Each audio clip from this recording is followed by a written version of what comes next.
Hello friends, welcome to WiFi study live. मैं संजीव राठौर आप सबका स्वागत करता हूं आज के वोकैब के इस इम्पॉर्टेंट सेशन में।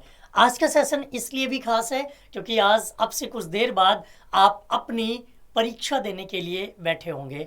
एसएससी एमटीएस का आज का आपका एग्ज़ाम है, तो सभी लोगों को ऑल द बेस्ट। जिनका आगे आने वाली शिफ्ट में एग्ज़ाम है उनके ढेर सारे मैसेजेस मेरे पास पड़े हुए हैं और ज़्यादातर की समस्या वोकैब एरर डिटेक्शन को बहुत मैंने पढ़ाया और वोकैब के इस सेशन में मैंने कोशिश की है कि हर वो वर्ड आपको कराया जाए जो आपके एग्ज़ाम से रिलेटेड है, आपके एग्ज़ाम के लिए इम्पॉर्टेंट है। बाकी कितना हमने पढ़ाया और कितना अच्छा पढ़ाया वो पता चलेगा जब हम एग्ज़ाम देकर बाहर निकलेंगे, आप लोग अपना रिव्यू देंगे। तो आज इस चैनल पर 10 बजे से 11 बजे तक और उसके बाद में इंपॉर्टेंट सेशंस छोटे छोटे रहेंगे, तो एनालिसिस ज़रूर देखिएगा। अगर आपका एग्ज़ाम है तो व्हाट्सएप नंबर जो आपको दिख रहा है उस नंबर पे क्वेश्चन भेज दीजिएगा। आपका अगर एग्ज़ाम है तो गूगल फॉर्म दिया गया है इस वीडियो के डिस्क्रिप्शन में, उसे भी फिल जरूर कीजिएगा। रोज़ सुबह आपको क्लासेस मिलती हैं इस चैनल पे। सुबह 6:30 बजे करंट अफेयर्स, 7:45 पर वोकैब का शो और 8 बजे एडिटोरियल शो मिलता है। फिर रेलवे ईएलपी की क्लासेस होती है 8:30 बजे जनरल अवेयरनेस, 9 बजे मैथ्स, 10 बजे रीजनिंग और 10:30 बजे जनरल साइंस की क्लास होती है। उसके बाद आता है ईपीएफओ एसएससी का सेशन जिसमें 10 बजे रीजनिंग, 11 बजे इंग्लिश और 12 बजे मैथ्स की क्लास होती है। ये सेशन चलता था, इसकी जगह पर एनालिसिस होगा, शॉर्ट सेशन होंगे, इंपॉर्टेंट सेशन होंगे जो आपके लिए बेहद जरूरी होने वाले हैं। इसके बाद आईबीपीएस पीओ क्लर्क का सेशन होता है जिसमें 3 बजे इंग्लिश की क्लास, 4 बजे रीजनिंग की क्लास और 5 बजे मैथ्स की क्लास संदीप सर के द्वारा। सीजीएल फाउंडेशन बैच चल रहा है आपके लिए, 8 बजे रीजनिंग की क्लास, 9 बजे मैथ्स की क्लास, 10 बजे संदीप सर की जीके की क्लास और 11 बजे इंग्लिश की मेरी क्लास होती है। एसएससी एमटीएस के लिए ये 2 सेशन विश्वजीत सर के द्वारा हो रहे हैं जो आपके लिए बेहद जरूरी हैं, ज्योग्राफी और स्टैटिक जीके से रिलेटेड। पहला वर्ड आपके सामने है रेड लेटर डे। बहुत पढ़ा है, हाई स्कूल 10th लेवल पे भी हमने इसको पढ़ा है, एकेडमिक्स पे ये खूब होमवर्क में दिया जाता था। तो रेड लेटर डे की बात करें तो रेड लेटर डे का मतलब होता है एक ऐतिहासिक दिन। चलो रेड से ही लिखते हैं इसको, नोटवर्दी और मेमोरेबल डे। इसके लिए आप हिस्टोरिकल डे भी कह सकते हो। अगर किसी हिस्टोरिकल डे की बात करें तो इसके लिए आप हिस्टोरिकल डे का यूज भी कर सकते हैं। रेड लेटर डे आपके लिए वो दिन होगा जब आपका ज्वाइनिंग लेटर आएगा या फिर आप जिस दिन ज्वाइन कर रहे होंगे उस दिन आपका रेड लेटर डे है। बताओ कब रेड लेटर डे बना रहे हो, किस साल अपना रेड लेटर डे आप लेकर आने वाले हो। अगला वर्ड आपकी स्क्रीन पर है to paint the town red. To paint the town red, ये मैंने कई बार आपको बताया, इसके बारे में कई बार आपके साथ डिस्कस किया।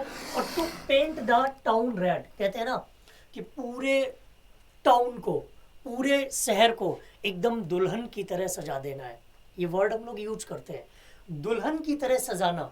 दुल्हन को आपने देखा होगा, आजकल तो इतना ट्रेडिशंस नहीं रहे हैं, लेकिन पुराने समय में लोग ज़्यादातर धार्मिक कार्यों के लिए, शादी विवाह के लिए रेड कलर के ही कपड़े यूज़ किया करते थे। या आपने देखा होगा कि जो हम लोग मंदिर में चीज़ें यूज़ करते हैं वो मोस्टली रेड वाली होती है। तो और ये काम हम तब करते हैं जब हम लोग बहुत हैप्पी मूड में होते हैं, जब हम लोग बहुत खुश होते हैं। तो to paint the town red इसका मतलब होता है कि हर इंसान खुशियाँ मनाएगा, हर इंसान अपने आप को चीयरफुल मूड में रखेगा। जैसे क्रिसमस डे है, होली है, दिवाली है, रक्षाबंधन है, या जो भी त्यौहार होता है उसके लिए हम लोग यूज़ करते हैं, वो अपने पास रहता है। ये भी हम लोग यूज़ कर सकते हैं। बात करते हैं नेक्स्ट वर्ड की। नेक्स्ट वर्ड आपके सामने इन द रेड, ये इंपॉर्टेंट है, जरा इसका स्क्रीनशॉट ले लीजिए। इन the red, in the red की अगर हम बात करें तो इसका मतलब होता है जब कोई इंसान कर्ज में डूब जाए, कर्जा ही कर्जा उसके ऊपर हो, ढेर सारा क्रेडिट कार्ड का बैलेंस बचा हुआ हो, उसके बाद फिर बैंक से लोन ले रखा हो, दुकान वालों का उधार हो, बहुत सारी प्रॉब्लम्स हो, तो उसे हम कहते हैं इन डेप्थ या हम फाइनेंशियल डेंजर। अब इसका मतलब ये नहीं कि आपके सामने शेर आ जाए उसको भी आप इन द रेड में यूज कर लो। In the red in the sense जब आप फाइनेंशियल कंडीशंस आपकी बहुत वीक हो जाए, जब आप पैसों से रिलेटेड तंगी में आ जाए। नेक्स्ट आपके सामने like a red rag to a bull, बड़ा अच्छा वर्ड है, like a red rag to a bull. इसका मतलब होता है something that will result in angry और वायलेंट रिएक्शन। कई बार सामने वाला इंसान बहुत गुस्से में होता है, हम कहते हैं भाई तुम्हारा चेहरा लाल क्यों हो रहा है? वो गुस्से से लाल पीला हो गया, वो गुस्से से आग बबूला हो गया। आग का कलर भी कैसा है? रेड ही होता है। तो इसका मतलब है like a red rag to a bull, मतलब गुस्से से लाल हो गया, एकदम भयंकर गुस्सा आ गई उसको। फिर आपके सामने रेड टेपिज्म, ये भी बहुत पूछा जाता है। तो रेड टेपिज्म की अगर हम बात करें तो इसका मतलब होता है कि जब हम किसी चीज़ में बहुत ज़्यादा फॉर्मेलिटीज़ की बात करें, फॉर्मेलिटीज़ में डूबे हों, फॉर्मेलिटीज़ में एकदम घुस जाए, तो उस सेंस में हम इस रेड टेपिज्म का यूज़ करते हैं। अगला क्वेश्चन अब आपके सामने आएंगे, इन क्वेश्चंस के जवाब देना। डायरेक्शन देखो क्या कह रहा है। Each of the following items consist of a sentence followed by 4 words और a group of words, select the synonym.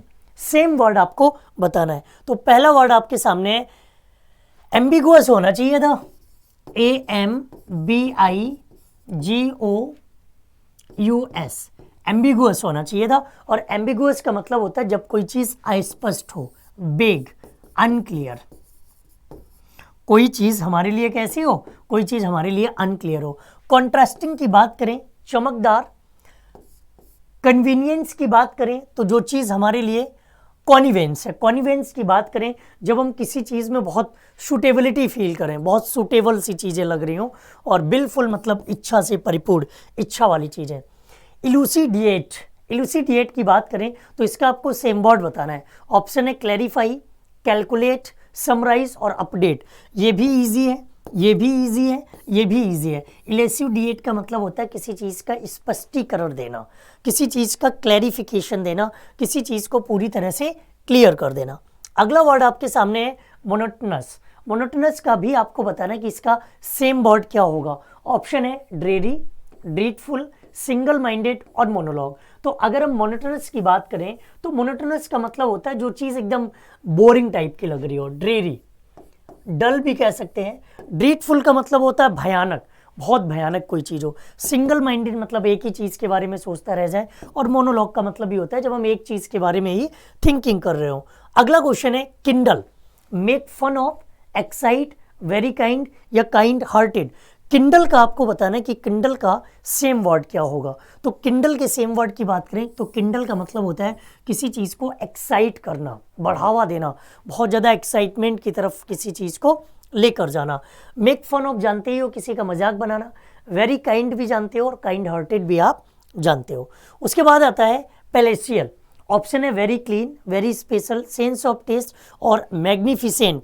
Palatial की बात करें तो जो चीज बहुत भारी हो, huge, magnificent, marvellous, enormous.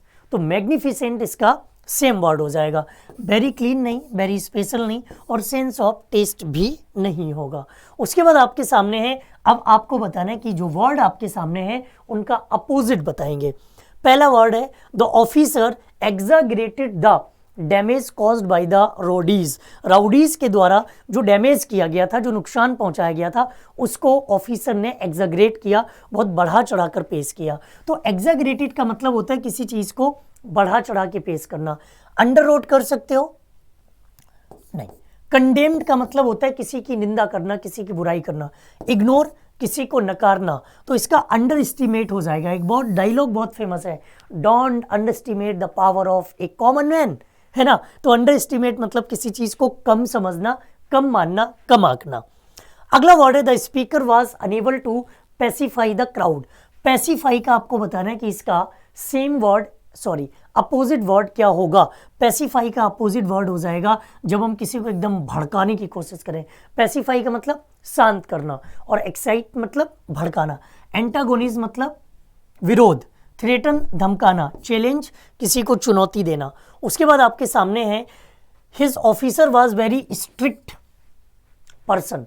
Strict का आपको बताना है कि इसका अपोजिट वर्ड क्या होगा। ऑप्शन आपके सामने। सेशन अच्छा लग रहा है तो सेशन को लाइक कर लीजिए, शेयर कर लिया करो ताकि और लोगों तक भी अपना सेशन पहुंच सके। और चैनल को सब्सक्राइब नहीं किया है तो चैनल को सब्सक्राइब जरूर करें। इसके अलावा अगर आप चाहते हैं कि आप हर एग्जाम में वोकैब के क्वेश्चन हमेशा सही करें तो इस क्लास का पीडीएफ टेलीग्राम से डाउनलोड करें।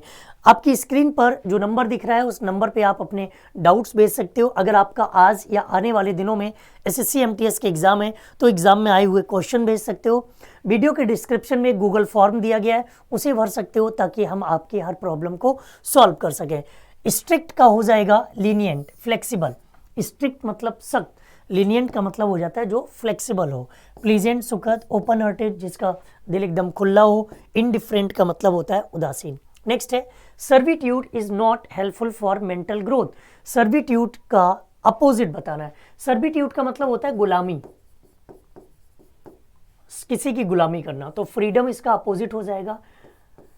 डिस सर्विस, किसी को सर्विस से बाहर निकाल देना।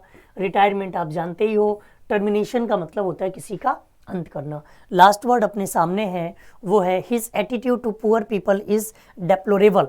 डेप्लोरेबल का मतलब होता है जब हम किसी चीज़ की निंदा करते हैं, किसी चीज़ की बुराई करते हैं, हमें चाहिए इसका अपोजिट, तो ये हो जाएगा कमेंडेबल। कमेंडेबल का मतलब होता है किसी की तारीफ करना।